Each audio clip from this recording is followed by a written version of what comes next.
Good morning students. Beta, today we are going to start isomerism, a new topic. Nomenclature हमने ख़त्म कर लिया है, उसकी डिटेल आप अच्छी तरह से करोगे। जो नहीं समझ आया पूछ लेना, very very important that was. आज मैं शुरू करने जा रही हूँ आइसोमरिज्म। अब आइसोमरिज्म क्या है बेटा, आपने 10th क्लास में भी इनके बारे में थोड़ा बहुत पढ़ा होगा, लेकिन हम फिर से डिटेल में करेंगे। तो द कंपाउंड्स, वो कंपाउंड्स जिनका सेम मॉलिक्यूलर फॉर्मूला होगा बट डिफरेंट फिजिकल और केमिकल प्रॉपर्टीज होंगी, उनको मैं बोलूँगी आइसोमरिज्म।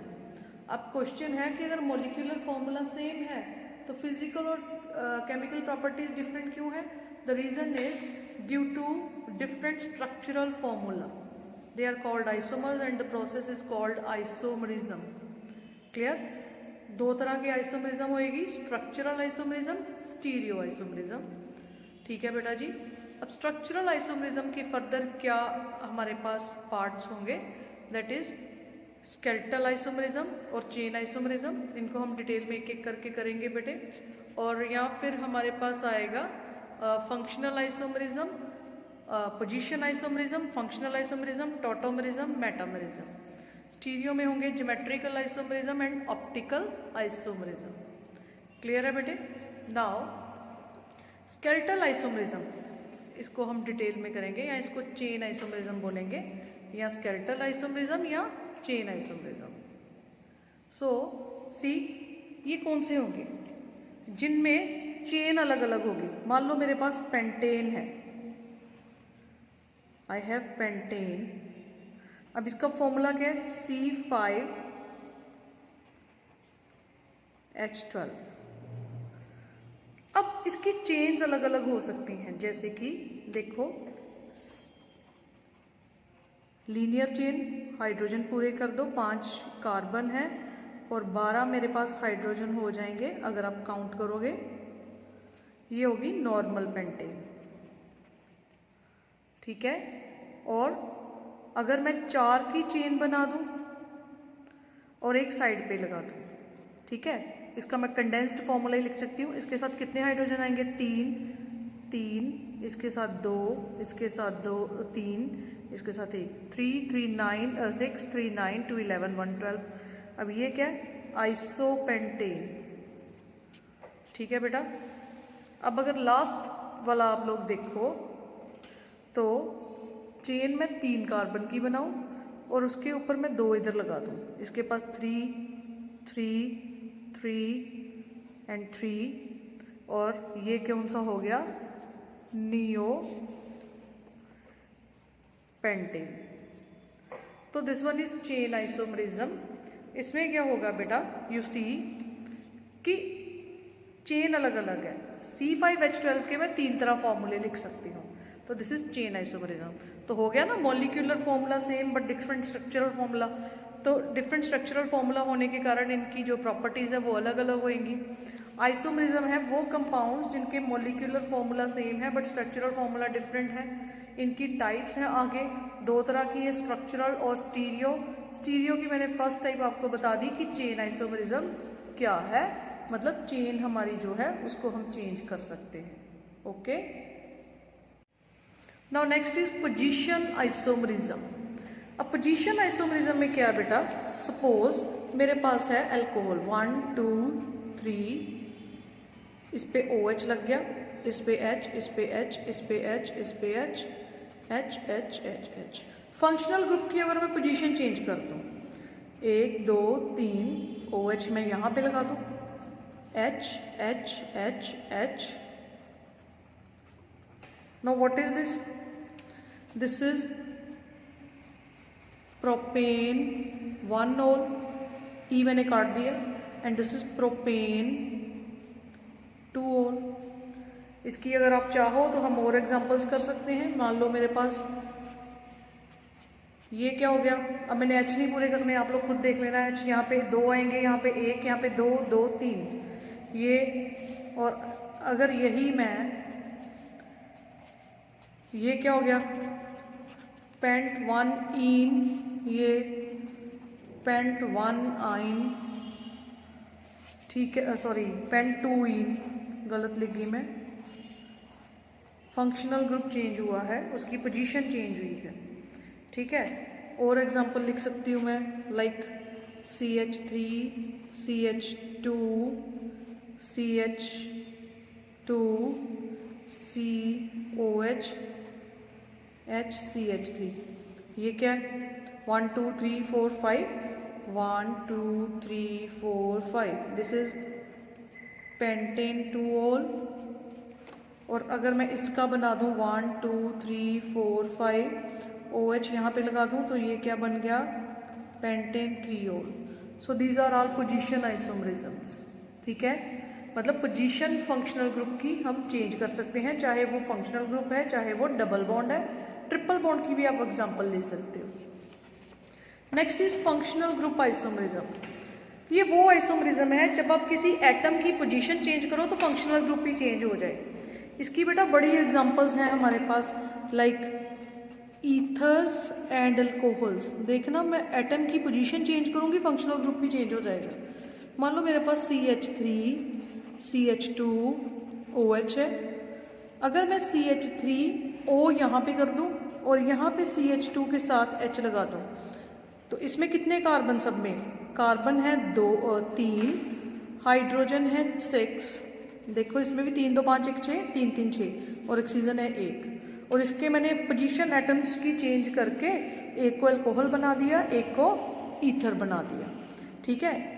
इसमें आप और भी कर सकते हो, जैसे CH3 CH2, मान लो मेरे पास है CN साइनाइड है, इसको मैं CH3 CH2 NC कर दूं, आइसोसाइनाइड बन गया। आप लोग बहुत सारी एग्जांपल्स बुक से देख सकते हो। एल्डिहाइड्स और कीटोन्स की भी एग्जांपल है बेटे। एक देखो, इसमें क्या है, पहले कार्बन पे C double bond O H है और अगर वो सेंटर में C डबल बॉन्ड आ जाए तो वो कीटोन बन गया। जस्ट सी, मेरे पास एक है CH3 CH2 C double bond O H, ये प्रोपेनल है। और अगर मैं CH3 C सेंटर वाले के साथ डबल बॉन्ड O लगा दूं और यहाँ पे ये वाले CH के साथ CH2 के साथ CH3 लगा दूं, दोनों में कार्बन कितने? 3, हाइड्रोजन कितने? 3 2 5 1 6 3 3 6, ऑक्सीजन कितना? 1। लेकिन पोजीशन ऑफ एटम्स को चेंज करने पे ये था एल्डिहाइड और ये बन गया कीटोन। क्लियर? बहुत सारी एग्जांपल्स आपको बुक से मिल जाएंगी। ये लर्न करना है किस किस की पोजीशन चेंज करने से कौन से फंक्शनल ग्रुप चेंज होते हैं। अल्कोहल्स और ईथर्स प्रैक्टिस आप लोग करोगे, aldehyde ketones carboxylic acids asters के साथ। डाईईन्स को आप ट्राईईन में कन्वर्ट कर सकते हो, 2 डबल बॉन्ड है उसका एक ट्रिपल बॉन्ड बना सकते हो, ठीक है। साइनाइड आइसोसाइनाइड मैंने बता दिया, ठीक है बेटा जी। और पोजीशन आइसोमरिज्म की भी एक देखो बड़ी अच्छी एग्जांपल जो है वो यहाँ से रहेगी, तुम लोग कर लेना। देखो 1 2 डाइक्लोरोबेंजीन 1 3 डाइक्लोरोबेंजीन, बस पोजीशन चेंज की है। 1 4 डाइक्लोरोबेंजीन, ये पोजीशन आइसोमरिज्म है। मतलब आप फंक्शनल ग्रुप की पोजीशन चेंज करो। और ये सारी एग्जांपल्स मैंने आपको टिक करवा दी फंक्शनल ग्रुप आइसोमरिज्म की। सो अच्छी तरह से करोगे, take the screenshot and learn, and पहले समझोगे फिर जो प्रॉब्लम होगी मुझसे पूछ लेना। Now the next is metamerism. Metamerism क्या है कि अगर आपके पास कोई फंक्शनल ग्रुप सेंटर में है, लेट अस सी आपके पास है CH3 CH2 C double bond O CH2 CH3, this is pentane 2-ol। E नहीं लिखूंगी क्योंकि O वोवल है। और इसको मैं, ये जो सेंटर में फंक्शनल ग्रुप है मेरा C, this functional group is in centre, इसकी मैं पोजीशन चेंज कर दूँ। अब मैं क्या करूँगी, CH3 इसको सेंटर में कर दूँ, CH2 CH2 CH3, तो ये क्या बन गया? मेटामर। आप बोलो ये तो मैडम पोजीशन आइसोमर है। यस, ये पोजीशन आइसोमर भी है ये, लेकिन ये मेटामर भी है। ये क्या बन गया? Pentane 2-ol। अब ये मेटामर की स्पेशल क्या क्वालिटी है कि जो सेंटर में फंक्शनल ग्रुप होगा उसकी दोनों साइड्स पे नंबर ऑफ कार्बन एटम अलग अलग करना। ये फंक्शनल ग्रुप हमेशा सेंटर वाले लेंगे। लाइक मेरे पास पेंटेन 2-ol है, 2 कार्बन इधर है, 2 कार्बन इधर है, लेकिन इधर कितने हो गए? 3, और इधर कितना हो गया? 1। एक और आप एग्जांपल लो ईथर की। मान लो मेरे पास CH3O CH2 CH2 CH3 है, ईथर। एक मैं ईथर और ले लेती हूँ, देखो CH3 CH2O CH2 CH3। अब इसके तरफ एक कार्बन और 3 कार्बन, इधर 2 कार्बन है, टोटल 4 कार्बन है।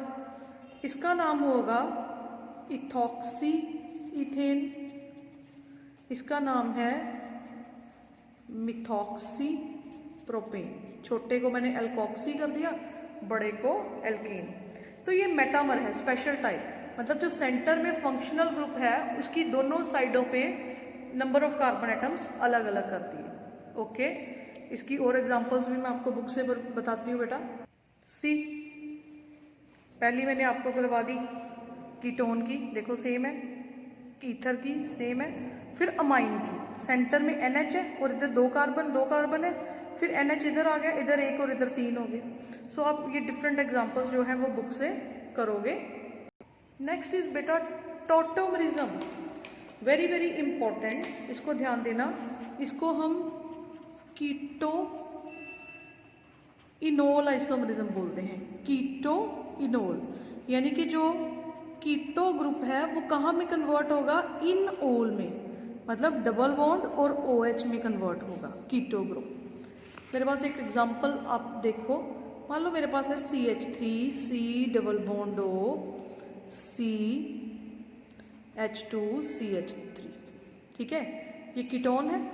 मैं क्या करूं, CH3 इसका सिंगल बॉन्ड O करके ये डबल बॉन्ड इन 2 कार्बन्स में आ गया और इसका H इसके पास आ गया। देखो क्या किया बेटा, ध्यान रखो नाम से, कीटो इनोल, कीटो फॉर्म में किसने में कन्वर्ट होना है, इन ओल, यानी कि अगर कोई कीटोन है वो डबल बॉन्ड और OH साथ साथ लगेंगे और उसमें कन्वर्ट हो जाएगा। CH3 C double bond O CH2 CH3, मैंने इसको सिंगल बॉन्ड करके अब वैकेंसी यहाँ बन गई, यहाँ सिंगल बॉन्ड हुआ, एक वैकेंसी यहाँ बनेगी, एक वैकेंसी यहाँ बन जाएगी, ये टूटा।